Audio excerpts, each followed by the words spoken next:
아무것도 없습니다. 적당히 먹어서 배부른 사람 없고, 적당히 잠자서 건강한 사람 없고, 적당히 일해서 성공할 수 없습니다.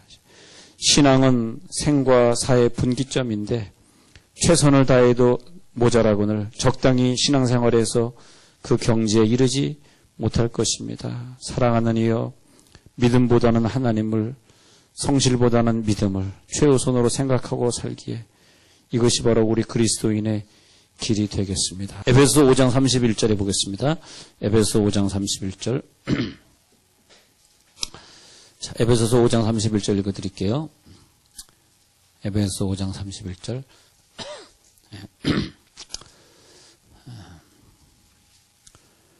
에베소 5장 31절. 그러므로 사람이 부모를 떠나 그의 아내와 합하여 그 둘이 한 육체가 될지니 이 비밀이 크도다. 그러므로 사람이 부모를 떠나서 그의 아내와 합하여 그들이 한 육체가 될지니 이 비밀이 크도다. 자, 우리나라의 훈민정음, 우리나라 글자는 하나님이 창조한 것은 아닙니다.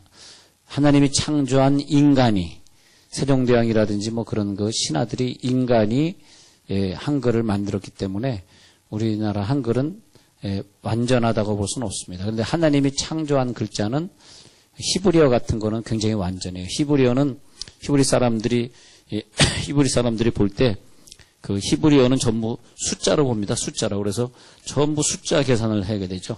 그래서 이제 그 알레프, 그 다음에 알레프, 그 뭐예요?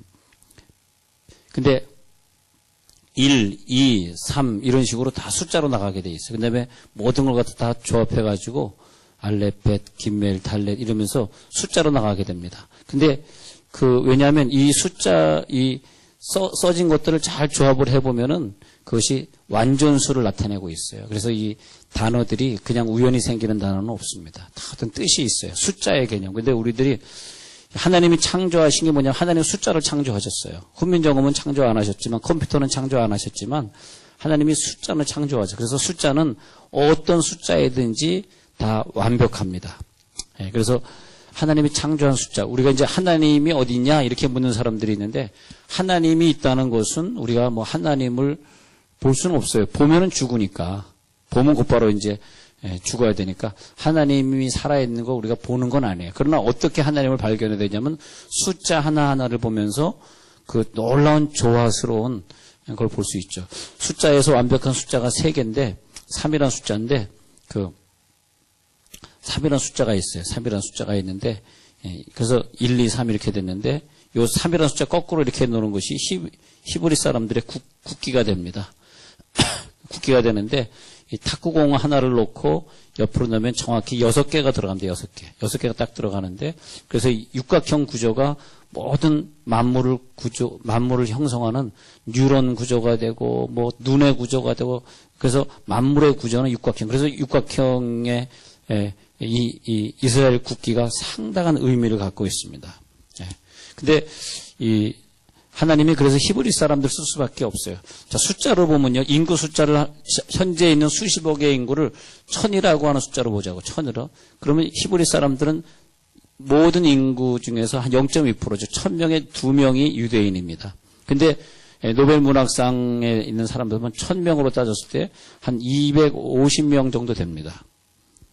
그러니까 이제 노벨 문학상을 1000명이 받았다고 했을 때, 노벨 문학상을 1000명 받았다고 했을 때 3분의 1, 4분의 1이 아니라 한 300명 정도? 그러니까 3분의 1에 가까운 숫자가 히브리 민족입니다. 그 히브리 민족은 전체 인구의 0.2%밖에 안 되지만, 0.2%밖에 안 되지만, 그러나 노벨 문학상으로 따지면 노벨 문학상을 딴 사람 중에 3분의 1이 바로 히브리 민족입니다. 왜냐하니까 그 사람들은 완벽한 가운데 하나님이 그들을 창조하셨어요. 그래서 히브리 사람들이 성경을 이렇게 쓰면 항상 숫자가 등장해요. 숫자 개념이 등장하는데 이 숫자 개념을 갖다가 이해하지 못하면 창세기에서 하나님이 태초에 천지를 창조하시니라라고 하는 그 글자들 다 연결하면 7단어가 나와요. 7단어. 그래서 창세기 1장 1절은 7단어입니다. 7이라고 하는 완벽한 숫자. 그래서 히브리 사람들은 지금 몇 단어가 적혀 있느냐?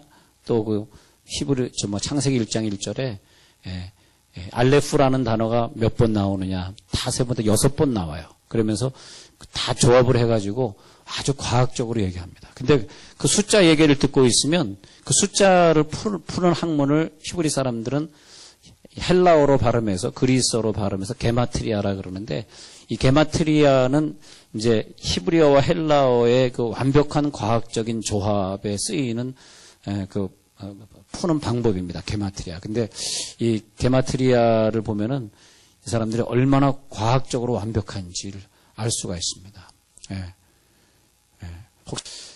그래서 1이라고 하는 숫자를 보면은 이제 완전수기도 하고, 그건 하나님의 숫자, 유일신 할 때에 1이라고 하는 숫자가 되기도 하고요. 근데, 완전수는 다음에 하기로 하고, 오늘 2에 대한 숫자를 좀 공부하려고 그래요. 2에 대한 숫자. 자, 2를 갖다가 히브리 사람들은 남성수다. 이렇게 남성수. 근데 2는 뭐냐면 여성수다. 그런데 히브리어 중에서 바브라고 하는 단어가 이렇게 나와요. 근데 이건 이제 이렇게 쓰는 단어인데, 근데 여튼 짝대기로 쓰고, 그 다음에 요드가 2개 나오는데, 하늘과 땅을 창조하십니다. 가운데 뭐가 놓여있냐? 우리들 구원하시는 십자가가 가운데 있다. 그래서, 이 알레프라고 하는, 이 히브리에 보면 알레프라고 하는, 말하자면 이제 알파, 그리스에서는 알파, 또 영어에서는 또 A, 뭐 그런 글자죠. 근데 알레프라고 하는 건데, 알레프에는 아주 중요한 비밀이 담겨 있어요. 1과 2가 담겨 있어요. 하나와 둘. 근데 그럼으로써 이것이 완벽한 글자라 그래요. 그래서 어떤 단어가 있을 때 중요한 단어, 하나님 얘기하고 막 이런 단어가 꼭 알레프가 등장합니다. 근데 여기에서 하늘과 땅을 창조하시냐 그러면서 2라고 하는 숫자가 상당히 중요하게 등장을 해요. 성경에는. 대조법으로 등장하고 모든 숫자는 다 완전해요. 완전한 것 중에서 특히 2라고 하는 숫자는 어떻게 완전하냐 하면 여성수인데, 하나님 창조하실 때 남자보다는 여성을 좀 완벽하게 창조하셨어요. 왜냐하면 남자끼리 사는 사회, 남자가 많은 사회에 산다고 해봐요. 인류가 종족이 번식이 되겠어요? 그래서 본능적으로 우리는 일부 다처제지 일처 다부제는 어렵습니다. 너무 여자분들 꿈 깨시기 바라고요. 근데 남자는, 그 말은 뭐냐면 남자는 불완전하다는 뜻이에요. 여자는 완전해. 여자는. 왜냐하면 여자는 남자가 가지고 있는 장기와 여자가 가지고 있는 장기를 다 갖고 있는데, 하나님 우리들에게 장기를 주실 때 하나가 있어 완벽한 게 있고 둘이 있어 완벽한 게 있는데, 자, 우리 몸에 장기가 하나 있는 건 뭐 있어요? 심장, 또 뭐 코, 입, 뭐 이런 거. 또 하나 있는 게 뭐 있어요? 에? 배꼽. 그래. 또 뭐 있어요? 잘 몰라요? 머리칼? 머리통? 두뇌. 두뇌는 우리가 하나만, 두뇌가 2개 있으면 골치 아프겠지. 서로 싸우고. 하나. 그래서 하나가 있는 거 보면 참 많이 있어요. 코, 입, 뇌, 머리, 지금 말한 머리, 몸도 하나고, 심장, 간, 위장, 방광, 그리고 생식기. 이건 하나. 근데 이제 둘이 있는 건 뭐냐면, 눈, 귀, 콧구녕. 콧구멍도 아니야, 그건 콧구녕. 그 다음에 우리들이 가진 가슴도 둘이고, 팔도 둘이고, 다리도 둘이고, 그 다음에 이 양쪽에 있는 것들 많이 있잖아. 뭐 신장 같은 거, 콩팥도 양쪽에 있고, 폐도 양쪽에 있고, 뭐 그 양쪽에 있는 것들. 그 양쪽에서 중심을 딱 잡으면서, 근데 양쪽에 있는데 하나님은 그 양쪽에 있는 것들이 다 대칭은 아니라는 거. 한쪽 눈이 분명히 작아요. 잘 보세요. 이게 하나님의 오묘한 섭리입니다.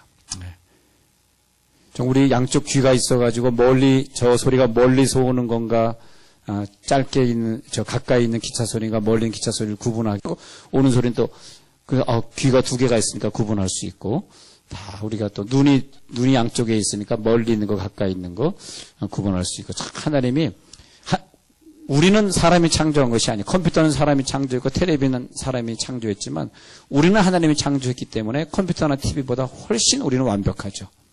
완벽하게. 어떤 좀 나쁜 걸 먹어도 알아서 다 해독작용을 시킬 수 있는 기능이 있고, 우리가 몸이 아프면 또 여러 가지 또 그걸 이겨낼 수 있는 면역력이 우리 가운데 있고, 교감신경, 부교감신경이 있으면서 말이죠. 깜짝 놀랄 때 교감신경이 움직이고 평소에는 부교감신경이 움직이고 있다가 그러면서 우리가 모든 것이 완벽하게 돌아가죠. 왜냐하면 하나님이 창조하셨기 때문에. 자, 숫자는 하나님이 창조하셨어요. 그래서 이제 뭐가 있어라, 뭐 해와 달이 있어라, 낮과 밤이 있어라, 하늘과 땅이 있어라, 이런 식으로 하나님이 창조하실 때 둘이라고 하는 숫자를 창조하시게 되면서 일은 항상 남성형인데 일은 항상 공격적이에요. 이는 항상 상대적이고 방어적이에요. 그러니까 일로 태어난 사람은 항상 자기 자신을 조심해야 돼. 왜냐하면 항상 누굴 공격하려고 그래. 근데 이는 방어적이에요. 근데 일과 이가 조화가 잘 이루어져야 되겠습니다. 일과 이가 조화가 잘 이루어져요. 자, 그래서 둘이라고 하는 존재를 창조하셨는데 악을 창조하시기도 하고 선도 창조하시고 그것이 조화예요. 지옥을 창조했기 때문에 너무 감사되니까 지옥이 없으면 우리가 하나님 안 믿잖아요. 지옥을 창조했으니까 하나님 믿게 되는 거. 선을 창조하시면 악도 창조하시고 그렇죠? 항상 둘. 인간 그러면 인간 말고 또 뭘 창조했어? 그러면 동물 이렇게 되고 또 인간의 반대 뭐야? 그러면 육신을 갖고 있으니까 인간의 반대 또 마귀도 창조 이렇게 되고 마귀도 창조. 인간 반대 신 육신이니까 또 신 하나님도 창조 이렇게 하나님 창조가 아니라 하나님도 계시고 항상 둘 이렇게 천사 그럼 악마 이것이 둘의 원리예요. 둘의 원리. 거기서 우리들이 은혜를 받아야 돼. 하나님의 창조의 원리입니다. 그래서 하나님은 항상 시대마다 성경에 보면은 한 사람으로 역사하지 않고 두 사람이 같이 역사해요. 아담이 있으면 그 하와를 옆에다 두시고 모세가 있으면 아론이 옆에 있고 여호수아가 있으면 갈렙이 있고. 근데 항상 두 사람을 줘가지고 두 사람이 있어서 완벽하게 여호수아 주시면 갈렙을 같이 주시고 다윗하면 솔로몬이 같이 나타나고 다윗하면 그 옆에 요압 장군 나타나고 요나단이 나타나고 그런 식으로 다윗 혼자 완벽할 수 없기 때문에 때로는 요나단이 항상 이렇게 둘로 바울은 혼자 사역하지 않아서 어느 때는 신라가 있었죠. 어느 때는 또 디모데가 있었죠. 항상 이렇게 둘이라고 하는 역사. 그래서 두 증인이라는 것이 진리입니다. 두 증인. 엘리야 옆에는 엘리사가 있었고 세례 요한이 있었으면 거기 예수님이 또 함께 있었고 이렇게. 근데 하나님이 우리를 창조하실 때 우리는 인간으로 창조했는데 우리는 좀 쓸쓸해. 혼자 있으면 쓸쓸해. 자꾸 뭔가 어디론가 가고 싶고. 왜냐하면 우리는 반쪽으로 태어납니다. 그래서 혼자 있으면 외롭고 쓸쓸해. 근데 둘이 있으면 왜 둘로 주셨냐? 둘이 하나가 될지니라라고 왜 에베소서에 말씀하셨냐면 둘이 있으면 서로 위로해. 서로 도와줘. 한 명이 있으면 넘어지겠거니와 둘이 있으면 넘어지지 아니하리라. 한 명이 일으켜줘요. 군대에서도 보초를 섰는데 철책선을 보초 섰는데 혼자 나가는 법이 없어. 항상 둘이 같이 나가서 보초를 서원했습니다. 전투기도 물론 옛날 전투기는 혼자 타는 전투기도지만 대체로 전투기에 두 명이 같이 타서 한데 또 전투기도 항상 혼자 비행하는 법이 없어요. 항상 한 옆에서 한 대가 같이 가면서 이쪽이 공격당하면 이쪽이 또 도와주고 호위해주고 그렇게 돼 있죠. 그래서 둘이라고 하는 건데 그래서 뭐냐면 하나님의 창조는 일을 창조하시고 그다음에 또 하나의 일을 창조해. 이것이 이제 부부의 원리. 그러면 이것이 뭐가 되냐 하니까 이가 돼. 부부의 원리는 이가 됐는데 이가 완벽하게 되려고 그러면 일과 일이 서로 사랑하고 딴 생각하지 말고 서로를 위해 희생하고 위로하고 격려할 때 이가 완벽해져.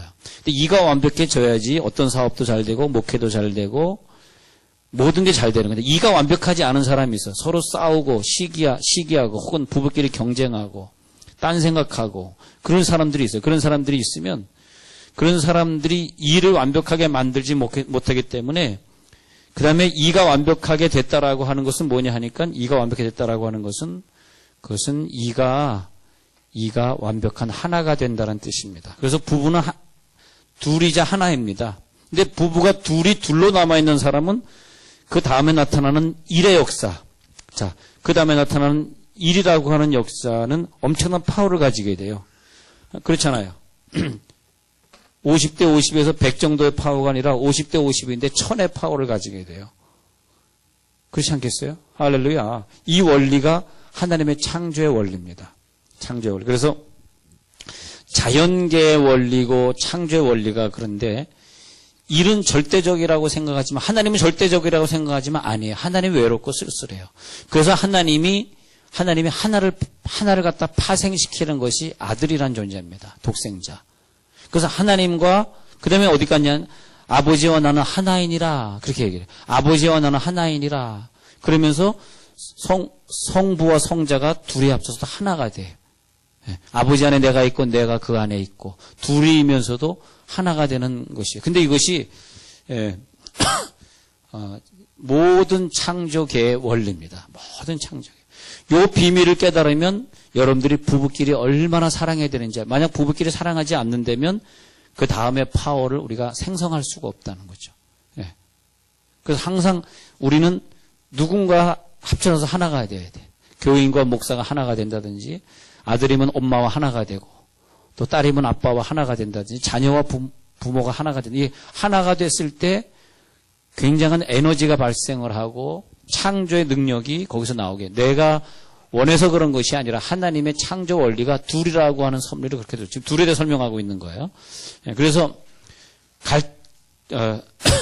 둘이라고 하는 존재는 잘만 하면은 협력이 되는 존재인데 잘못하면 늘 이 하나 때문에 늘 아프고 상처받는 존재야. 그죠? 하나가 좀 늘 상처를 주면 하나는 늘 약화되어야 되고 힘들어야 되고 하나와 하나가 합쳐서 둘이라고 하는 에너지를 발생해야 되는데 하나가 잘못하면 하나가 딴만 먹으면 하나가 어렵단 말이에요.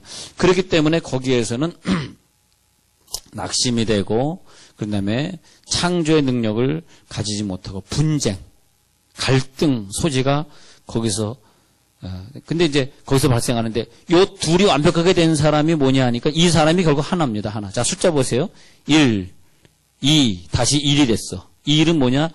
완벽한 부부, 완벽한 가정. 1이 됐어. 그죠? 1이 됐어. 그렇게 되는 거예요. 그래서 이것이 1이 된 가정은 그 다음에 이 하나가 된 가정은 하나가 된 가정은 그 다음 진도로 나가는데 완벽하게 부부가 사랑이 된 가정, 사랑을 이룬 가정은 뭐냐면 자식을 필요로 합니다. 그래가지고 이 완벽한 부부는 사랑하기 때문에 아기를 요구하는 거죠. 근데 어떤 부부가 근데 사랑하는 사람들끼리 뭐가 하나 발생이 되는데 그래서 이것이 뭐냐면 일로 보이는데 사실은 그건 둘이잖아요. 그것이 뭐냐면 3으로 돼. 그것이 바로 삼위일체입니다. 3. 3자가 완벽한 숫자거든요. 3자가 돼. 그런 다음에 또 살다 보니까 야 며느리가 하나 들어오면 더 완벽하겠다. 왜냐면 너도 외롭잖아. 며느리 하나 들어와야지. 해가지고 그 다음에 다시 4자가 돼. 그 4자는 뭐냐? 완벽한 하나의 가정을 이루게 되는 거죠. 아까 부부끼리 가정 이룬 것보다도 4명이 이룬 가정은 이젠 진짜 우리는 완벽한 가정이 되었다. 하나로 다시 돌아가는 거죠. 완벽한 하나의 가정이 되었다. 이거 자꾸 반복이 되는 거예요. 반복이 돼. 그러면서 왜냐하면 이 사람 둘이 하나가 된 것은 아까 이 부모가 하나가 된 그 원리로 지금 반복하고 있잖아. 하나님이 이런 반복의 원리를 있으면서 생태계를 계속 유지시켜 가시고 계시는 거예요. 만약 이런 사랑이 없어 봐. 나 사랑 없어. 나 애 갖기 싫어. 난 너 닮은 애 가지면 내 인생의 저주야. 막 이런다 봐. 너 닮은 사람 싫어. 응? 그렇게 해봐. 그럼 어떻게 되겠어요? 그러면은 인류는 끝나는 거죠. 재창조 역사가 나타나지 않는 거죠. 그래서 이 창조의 구조를 통해서 숫자 원리, 숫자의 논리를 통해서 하나님은 이 세상을 창조해 가시고요. 창세기 2장 24절에 보면 창세기 2장 24절은 그러므로 남자가 그 부모를 떠나서 자기 아내와 연합하여 한 몸이 될지라. 창세기 2장 24절이 아까 에베소 5장에 있는 말씀하고 같습니다. 근데 창세기 2장 24절에서 남자가 자기 아버지와 어머니를 떠나 자기 아내와 결합 4명이 나타나 4명 4자가 나타나죠. 그때 부부가 한 몸, 부모가 한 몸 이렇게 되는 건데 이 자식과 부모 간의 관계 속에서도 서로 연합하고 서로 이해하고 위로하고 그랬을 때 넷이 완벽한 거지. 아들과 딸, 자식들이 며느리가 막 서로 싸우고 그런 것은 완벽한 가정은 아니죠. 그렇게 되겠습니다. 그래서, 사랑으로 하나 된 부부의 특징은 생명을 사모해. 생명을 낳고 싶어. 또 사랑하기 때문에 며느리나 사위를 기다려. 그런데 집착관계, 야, 너 장가 가면 나 몸 아픈데 누가 나를 간호하니? 하고 엄마가 너 장가 가지 마라. 이것은 하나님의 완벽한 섭리를 거스리는 거죠. 안 되겠죠. 그래서 이제 이 원리에 의해 가지고 고린도전서 6장 17절에서 자, 고린도전서 6장 17절을 넘어가면 주와 합하는 자는 한 영이니라. 그래서 우리 이 원리랑 똑같이 우리가 이 세상에 살면서 뭔가 막 사모해. 뭘 사모하냐 했더니 주님과 합하기를 원해. 왜? 우리는 신부고 주님은 신랑이니까. 그래서 주님과 합하는 자는 한 영이라고 고린도전서 6장 17절에 말했는데 그래서 우리는 드디어 우리들의 몸속에 예수의 영을 집어넣은 다음에야 우리는 세상의 본능을 이기고 욕심을 이기고 세상에 있는 미워함을 이기고 거짓말하고 싶고 이상한 나쁜 편법을 쓰고 싶은 마음을 우리는 이길 수 없는데 왜? 불완전하니까. 우리 속에 그분의 영이 오심으로써 우리는 그걸 완벽하게 해낼 수 있는. 그래서 다른 사람들이 보면 아, 참 존경합니다. 존경합니다. 자, 그래서 예수님이 하나. 자, 이 원리에 갑니다. 예수님 하나. 그런데 하나로서는 자기가 완벽한 신인데도 부족하다고 느끼셨어요. 그래가지고 이 세상에 자기의 신부를 찾으러 사랑의 대상을 정하시고 오셨는데 우리가 예수님의 신부의 대상이 된 게 너무 감사하고 그냥 그것이 감격일 뿐입니다. 여러분, 예수님 외에 다른 것이 더 크게 보이시면 회개하세요. 할렐루야. 그저 예수님이 내 신랑이 되어주시고자 오신 거. 그래서 예수님이 하나하나 합쳐서 둘이 하나가 되기 위해서 십자가에서 그 아까운 피를 다 흘리시고 희생하시고 구원의 주님이 되셔서 우리는 예수님의 아내 혹은 예수님의 지체, 예수님의 신부가 되었는데 예수님과 우리가 하나가 되어서 이제는 한 영이니라. 우리들의 그 영은 특이해요. 이 영 하나로서 완벽하지 않고 성령이 내게 와서 들어와야지 이 영이 완벽한 영이 돼. 할렐루야. 참 그게 아내와 연합하여 한 몸을 이룰지니라의 아주 놀라운 섭리입니다. 네. 자, 예수님 입장에서 보면은 아버지에게서 나오셔가지고 아버지에게서 발생하셔서 그래서 하나가 아담과 하와를 만들듯이 하나가 둘이 되시고 또 둘이 되셨는데 다시 하나를 찾기 위해서 내려오시고 이런 원리를 계속 숫자 원리로 가고 있는 거죠. 그래서 고린도전서 11장에 보면 바울이 이런 얘기를 하는데 고린도전서 11장에서 바울이 깨달은다 하면은 고린도전서 11장 2절 한번 볼게요. 고린도전서 11장 2절에서 정결한 처녀로 중매한다는 말인데 고린도전서 11장 2절에 가서 보면 이렇습니다. 너희가 모든 일에 나를 기억하고 또 내가 어디 갔어요? 정결한 처녀로 너희를 갖다가 그리스도께로 중매하려 함이니라 그렇게 적혀 있죠.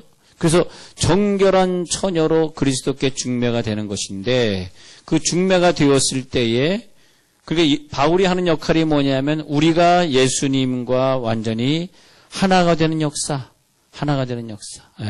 그 역사를 말해주고 있는 것입니다. 근데 우리가 이 땅에서 예수님과 하나가 되는 것이 뭐냐면 하나님의 뜻이란 말이에요. 예수님과 하나가 된 하나님의 뜻이 이루어지면 뭐냐 하니까 하늘의 뜻과 땅의 뜻이 만나는 순간.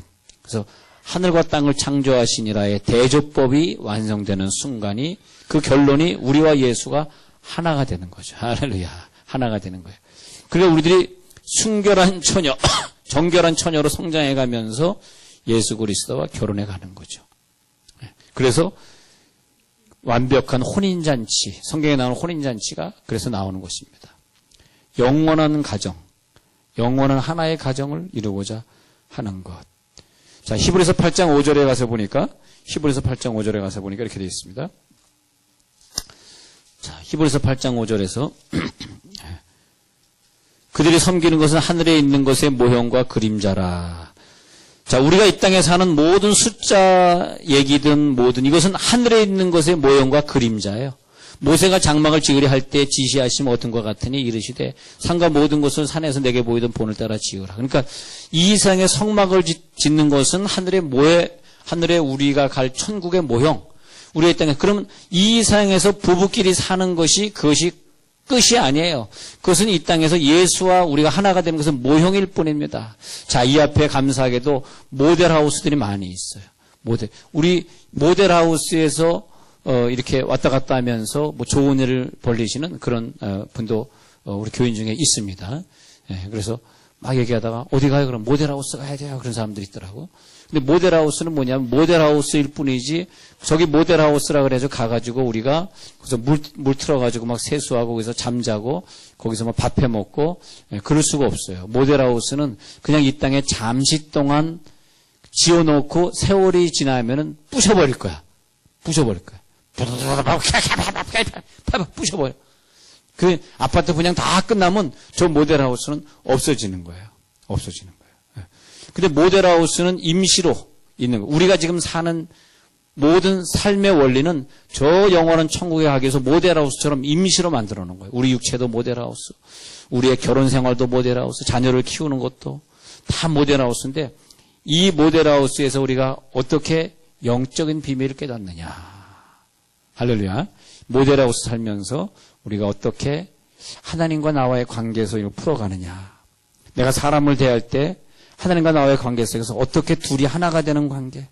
왜 하나님이 우리 둘이 이 일을 같이 하게 했을까? 둘이 어떤 일을 같이 하실 때는 둘이 마음이 하나가 돼야 돼요. 자꾸 딴 생각하고 속이고 혹은 괜히 기분 나빠하고 이런 것은 벌써 그런 생각이 들 때부터 우리는 실패에 들어가는 거야. 왜냐면 하나가 되어야지 파워가 나가거든. 축복이 들어오거든. 그러니까 항상 우리는 직장에 가도 내 옆에 있는 사람, 또 집에 가면 내 옆에 있는 사람, 또 교회 오면 우리 교인, 또 목장에 가면 우리 목장 식구들. 이 하나가 되는 훈련이 되면 모델하우스를 잘 있다가 가서 천국에서 주님과 하나 되어서 영원히 살더라. 교회가 이렇게 진행될 때에 우리 교회는 참 가정 식구들이 마음이 하나가 되고 서로 사랑해주고 돕는 배필로서 서로를 위해줘라고 하는 그런 소문이 우리 가운데 있어야 될 줄은 믿습니다. 꼭 부부끼리 하나가 되시고. 왜? 예수님과 하나가 되는 훈련이기 때문에 그런 거죠. 이것이 끝이라면 그렇게 친하게 지낼 필요도 없을 거예요. 그런데 왜 친하게 우리가 지내야 되냐 하면은 예수와 우리가 하나가 되는 것은 모형이니까. 그림자다. 모형이고 그림자다. 그렇게 말하는 거예요. 히브리서 8장 5절 읽었죠? 8장 5절. 그래서 이 땅에 있는 건 전부 모형과 그림자라. 우리가 섬기는 가정. 8장 5절 보세요. 히브리 8장 5절. 섬기는 가정, 섬기는 것, 섬기는 직장, 섬기는 교회. 또 뭐 섬기세요? 섬기는 뭐 선교지. 예? 섬기는 학교. 그 모든 것은 하늘에 있는 것은 모형이야. 이 땅에 꼭 못하러 공부할 필요 뭐 있어. 근데 왜 열심히 합니까? 하늘에 있는 것은 모형이니까. 우리가 하늘에 갈 것을 알기 때문에 학생은 열심히 공부하는 거죠. 모형이니까. 모델하우스 모형. 그렇죠? 그래서 나이가 들어가면서 어린아이를 버렸노라. 어린아이를 버렸노라. 근데 우리가 유한한 존재로 살면서요. 유한한 존재로 살면서 둘이 하나가 됐을 때 뭐냐 하면 이게 뭐냐 하면 우리가 예수와 하나가 되는 삶을 이 땅에 살게 되면 우리가 육이라고 하는 걸 갖고 있다가 예수와 나와 하나가 되는 순간에 우리는 신의 영역 속에 빨려 들어가는 거예요. 신의 영역 속에. 안 그러면 우리는 우리에겐 세 가지 기질이 있어요. 동물 같은 기질이 있고 본능을 위해 사는 사람, 본능을 참지 못하는 사람, 뭐 마약하고 막 그런 사람들 본능에 따라 사는 사람, 본능. 그다음에 인간의 본성이 있어요. 인간적인 거, 뭐 울고 뭐 웃고 하는 인간적인 거. 근데 또 하나는 신적인 본성을 다 가지고 태어나요. 막 이렇게 안수하다 자기도 모르게 막 쓰러지고 하는 거 다 우리가 신적인 어떤 본능, 막 희한한 방언이 나오고 막 이러는 것도 보통 인간은 그걸 할 수 없는데 어떤 신적인 어떤 역사가 우리가 나타날 때 그걸 볼 수 있습니다. 그런데 우리가 예수님이 내 속에 오셔서 둘이 하나가 되었을 때에 내가 어떻게 내 자신의 본능이나 화나는 걸 어떻게 이기겠어요? 이길 수 없잖아. 근데 신의 영역 속에 우리가 들어가 버려. 근데 신의 영역 속에 들어가 버리게 되면 그 다음에 우리는 영원한 생명을 느끼면서 이제 내가 영원히 살고 있네. 할렐루야. 영생에 들어갔네. 영생. 그래서 그런 까닭에 에베소 5장 31, 32절에 남자가 자기 부모를 떠나 아내와 연합하여 둘이 한 육체가 되라. 이 비밀이라 그래요. 이 비밀이 크도다. 제가 지금 비밀을 말씀드렸는데 비밀로 느껴질지 모르겠어요. 그래서 그 아내와 연합하여 한 몸이 되는데 이 비밀이 크도다. 꼭 뭐 결혼하라 그런 뜻이 아니에요. 갑자기 학생들 그러면 나 아직 싱글인데 결혼해야 되는 거 아니에요. 중학교 2학년짜리가 그렇게 얘기하는데 그렇게 하지 말고 공부해라 너는 딴 생각하지 말고 그거 말고 이것이 뭐냐면 우리가 결혼하라는 것은 꼭 어떤 대상이 아니더라도 이 땅에 사는 동안 예수와 하나가 되어라 그런 뜻이에요. 에베소 5장 31, 32절은 그것이 바로 그리스도와 교회에 대하여 내가 말하노라 그렇게 말하는 것입니다. 자, 그래서 사랑은 무엇일까? 사랑은 둘이 하나가 되는 진리다. 비밀이다. 보고 싶고 그리워하고 그거죠. 그 사랑의 비밀을 고린도 전서 13장에서는 사랑의 비밀 하나가 되는 비밀은 뭐냐? 서로 참아야 돼. 오래 참고 서로 온유해야 돼. 시기하지 말아야 돼. 다투지 말아야 돼. 그게 사랑이야. 내 앞에 있는 사람과 그것이 뭐 내 부인이든 누구든 그 사람과 그것이 이루어질 때 우리는 둘이 하나구나. 성내지 아니하며 악한 것을 생각지 아니하며 자기의 유익을 구하지 아니하며 자기의 유익을 구하지 아니하며 불의를 기뻐하지 아니하고 진리를 기뻐하고 모든 것을 참으며 모든 것을 믿어주고 모든 것을 바라고 모든 것을 견디느니라. 그래서 이 사랑이라고 하는 것은 이 원리 속에서 숫자 안에서 하나님이 창조한 원리예요. 사랑의 원리는. 할렐루야. 하나님 우리들에게 사랑을 창조해 주셨어.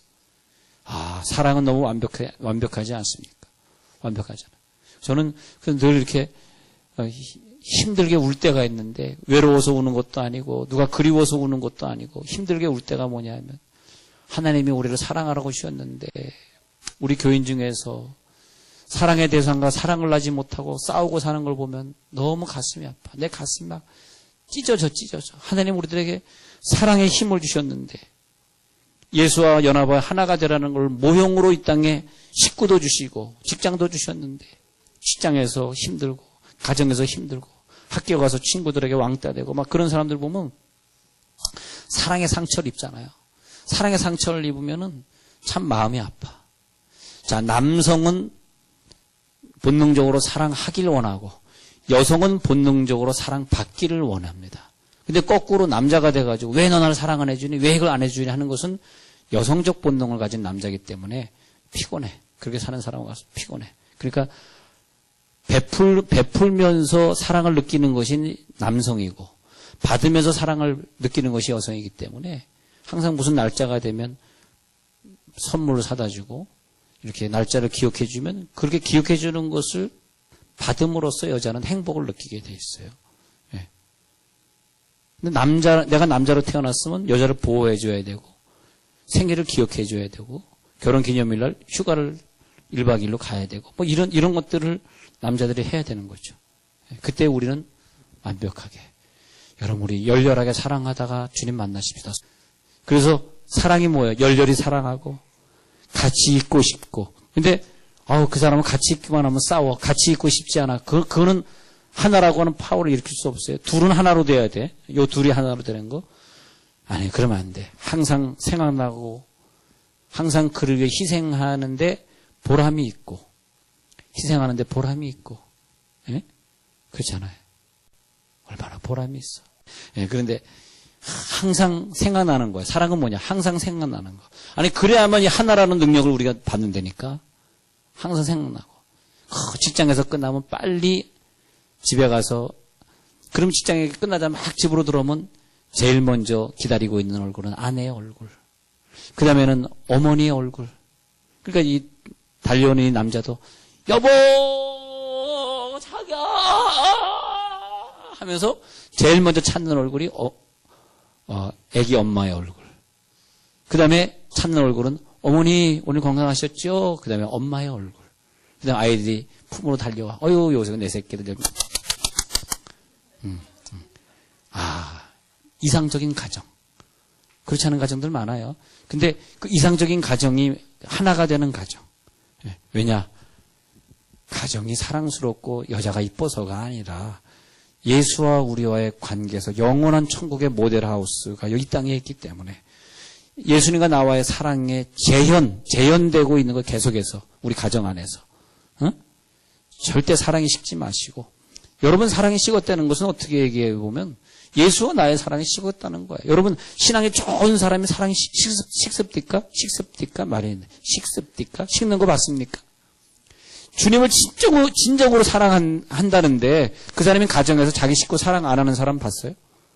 그 사람이 진짜 가정에서 자기 사랑을 안 하는데 그 사람은 예수를 진짜 열렬히 사랑한다고 볼 수 있어요. 물론 이제 그 사람이 나를 배반했거나 나를 떠났거나 그런 케이스 좀 특수한 케이스지만 그렇지 않은 케이스를 말하는 거예요. 그러니까 예수님의 사랑을 확 받은 사람은 내 사랑으로 사랑하는 것이 아니라 예수님의 사랑으로 사랑하니까 상대방을 어떻게 하면 기쁘게 해드릴까? 어떻게 하면 저분이 기쁠까? 그러면서 그 상대방의 기쁨에 의해서 내 기쁨을 누리는 것이 하나다. 이게 둘과 둘이 하나가 되는 원리예요. 내 기쁨이 아니라 나 지금 공부하기 싫은데 내가 공부함으로써 아빠가 기뻐하신다면 내가 공부할 수 있지. 뭐 그런 식으로 상대방의 기쁨이 내 기쁨이 되는 그 성숙한 단계. 그래서 그것이 육의 사랑이 완벽하게 이루어지니까 영적으로도 사랑이 식지 않는. 그 사랑을 보니까 로마서 5장 8절에서 우리가 아직 죄인 되었을 때 그리스도께서 우리를 위하여 죽으심으로 우리에게 대한 자기의 사랑을 확증하셨느니라. 아니 뭐 사랑하는데 왜 자기가 죽으면서 우리의 사랑을 우리에게 대한 자기의 사랑을 확증하셨어요?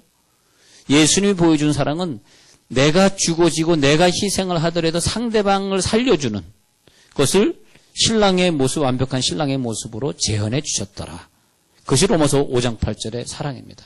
우리가 아직 죄인 되었을 때에 우리가 사랑받을 만한 값어치가 없을 그때 죄인 되었을 때 그리스도께서 우리를 위해 죽으심으로 우리에게 대한 자기의 사랑을 어떻게 하셨느니라? 확증하셨느니라. 자, 우리 사랑이 점점 완벽해지는 걸 보십시다. 한번 이렇게 설명해 보기. 가정 안에서 어릴 때에는 받는 사랑이라 그래. 어릴 땐 그저 사랑을 많이 받아야 될 나이야. 어릴 때 저번에 무슨 TV 보니까 무슨 고민거리 하면 고민입니까 아닙니까 해서 투표하는 거 있잖아요. 거기서 보니까 5살 때부터 얘를 갖다가 이 딸아이를 갖다가 밥을 시킨 거야. 밥을 시켜가지고 지금 중학교 2학년인데 중학교 2학년인데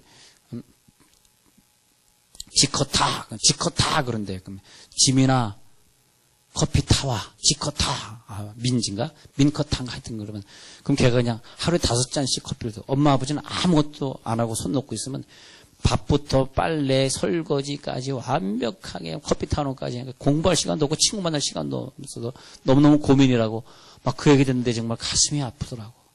나는 그래서 와이프랑 조금 이제 의견이 엇갈린 게 있는데 자 봐라 제 부모님 이제 나중에 보이잖아요. 그 부모님 어디 앉아 계세요? 할 때까지는 그랬어. 분명히 저 부모가 난 사람 아니다. 봐라. 딱 엄마가 보이는데 너무 다르게 생긴 거. 근데 와이프는 좀 비슷한 점이 있다. 아니라는. 근데 그 옆에 얘 여동생이 한 6, 7살 된 애가 엄마랑 딱 붙어 앉았는데 걔는 난 것 같아.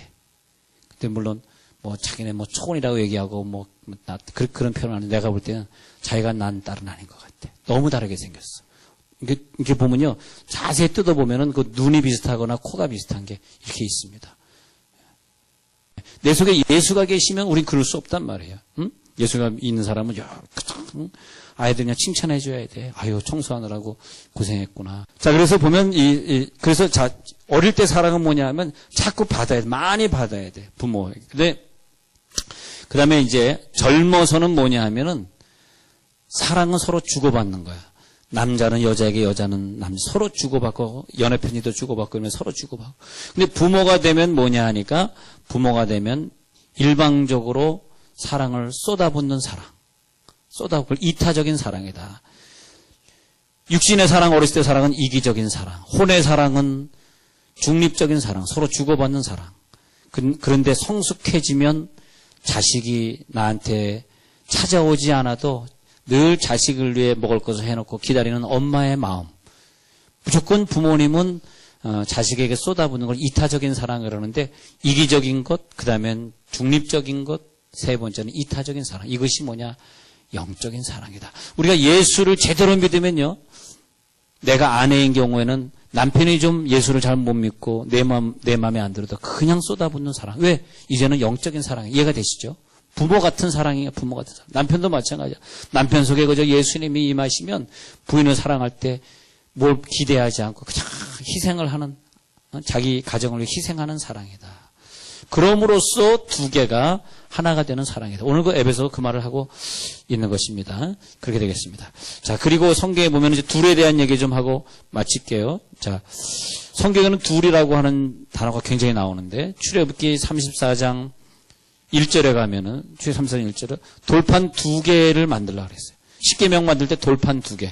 자, 2개가 같이 있어야 완벽해지니까 그런 거죠. 두 개.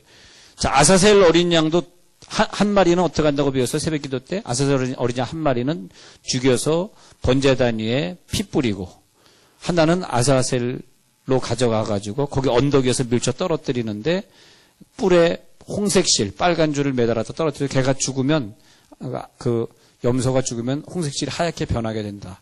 예, 근데 그러면 그들이 와가지고 노래를 부르면서, 시편 노래를 부르면서 동에서 서해가 먼 것 같이 우리들의 죄가를 옮기셨도다 하고 찬양하면서 속죄된 것을 찬양하고 있죠. 네, 그런 것처럼 그때도 보면 아사셀 두 염소, 항상 둘을 말하고 있습니다. 레위기 5장 7절에서는 너희가 어린 양을 가져올 능력이 없거든 자기가 범한 죄로 인하여서 산비둘기 2마리나 집비둘기 새끼 2마리를 주께 가져오되 하나는 죄로 속죄제물을 삼고 하나는 번제제물을 삼으라, 이렇게 돼 있어요. 그러니까 속죄할 때도 산비둘기 2마리, 집비둘기 2마리 이런 식으로 딱 구분해주고 있습니다. 둘이라고 하는 게 많이 나타나죠. 그 두 그룹, 천사가 두 개가 있는 거. 지성소의 법궤의 두 천사가 서로 마주보면서 법궤 위를 지키고 있는 거, 이런 거. 그런 걸 우리들이 잘 알아야 되겠습니다. 네. 그 다음에 그 신명기 17장 6절에서 보면은, 어떤 사람을 죽여야 될 때 두 증인이 증거를 해야 된다 그랬어요. 두 증인 이상의 증거. 성막을 보면 이제 전부 두 가지예요. 스가랴 4장 3절에도 보면 항상 성전에 보면 두 가지를 놓고 오른쪽에 있고 다른 왼쪽에 있고, 대칭을 넣어가지고 오른쪽에 왼쪽에 이런 식으로. 자, 그 다음에 마가복음 6장 7절에서 예수님이 제자들을 파송할 때 둘씩 파송합니다. 둘씩. 자, 그래서 결론적으로 보면 계시록 11장 3절이 뭐냐. 저는 계시록 외울 때 외우기 힘들어가지고 11을 갖다가 이렇게 봤어요. 11 두 증인, 11 일자 두 개, 11 두 증인 사건은 11장에 나온다. 그래서 두 증인을 얘기하면서 권능을 줄이니 굵은 베옷을 입고 1261을 대원하리라. 하여튼 숫자가 굉장히 많이 나오고 있습니다. 두 증인. 자, 우리가 기도할 때 두 증인의 원리에 의해서 혼자 기도하면 안 돼. 이런 때는 우리들이 둘이 같이 합심해서 기도해야 돼. 우리 이제 hon기도 끝나고 이제 기도에 들어가고자 하는데, 기도에 들어갈 때 우리 학생들이 이 앞에 무릎 꿇고 앉아가지고 간절히 기도하고, 교사들이나 엄마들이 뒤에서 그들의 등에다 손 얹고 기도해 주면서. 왜냐하면 우리 혼자로는 절대 이상을 이길 수 없어. 엄마나 아빠가 내 등 뒤에서 내 등짝에 손을 얹고 기도해 줄 때 우리들이 느끼는 그런 에너지가 대단합니다. 그런 축복을 우리가 누려야 돼. 왜냐하면 이 둘의 원리는 둘이 합하여 하나이니라, 둘이 합하여 한 영이니라의 원리를 우리들이 알아야 되기 때문에 절대 성령의 역사는 혼자 기도하면 안 돼. 누군가 나를 안수해 줘야 돼. 안수하는 순간에 그 사람과 나와 하나가 되는 거죠. 꼭 그렇게 해주시기 바라고요. 그래서 우리 혼자 이렇게 구석에 가서 혼자 기도하려고 그러지 마시고 옆 사람과 함께 저한테 기도 좀 해주세요. 또 그 사람이 성령 충만하면 서로 기도하고, 그런 훈련이 우리 가운데 되길 바랍니다.